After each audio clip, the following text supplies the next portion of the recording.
L'objectif du projet ELN est d'offrir un regard nouveau sur les enfants à travers la compréhension de leur rapport au numérique dans leur vie quotidienne comme à l'école.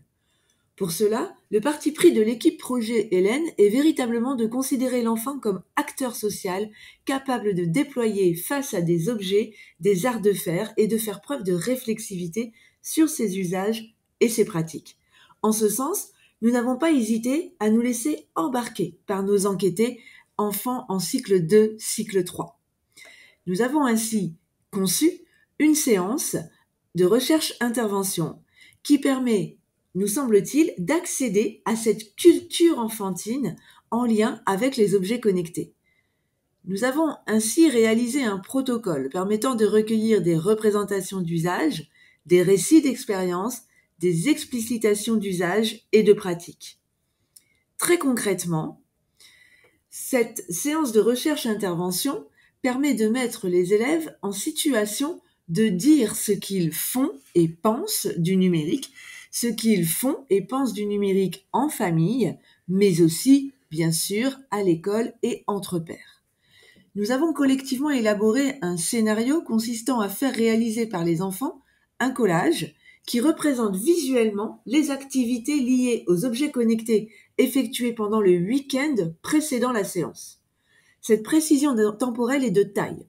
Forte des connaissances sur la mémoire épisodique et sur les capacités cognitives des enfants, rappelons que certains de nos enquêtés ont tout juste 6 ans, l'équipe projet s'est souciée de recueillir des récits d'expérience ancrés dans des temporalités précises et accessibles dans la mémoire des enfants.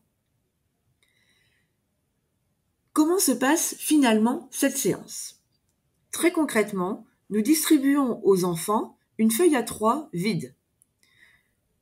Des crayons, une paire de ciseaux et de la colle sont à leur disposition. On annonce un travail individuel. On donne consigne aux enfants « Raconte-moi ce que tu as utilisé le week-end dernier parmi ces objets ».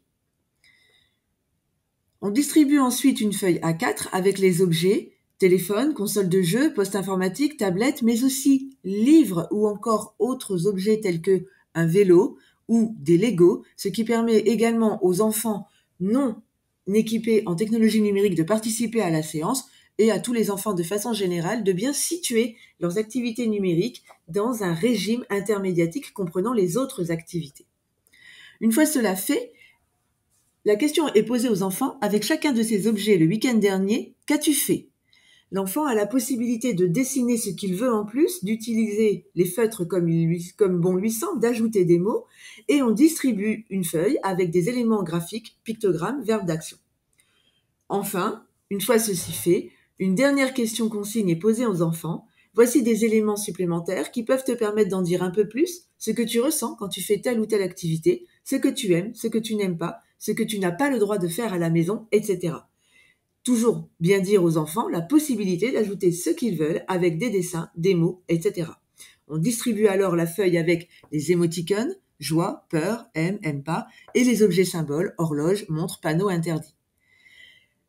À la fin de cette séance, un débriefing collectif est organisé, pourquoi pas en présence de l'enseignant, ce qui lui permet aussi de prendre la mesure des activités numériques et des représentations de ses élèves, puis une phase d'entretien d'explicitation est réalisée avec uniquement le ou la chercheuse ainsi qu'un groupe d'enfants. On amène alors les enfants à revenir, approfondir les éléments du collage. On les interroge sur leur récit d'expérience de vie dans la famille, sur les non-équipements, les non-usages, mais aussi bien sûr sur les usages, les règles familiales, les sociabilités dans la famille liées aux objets connectés.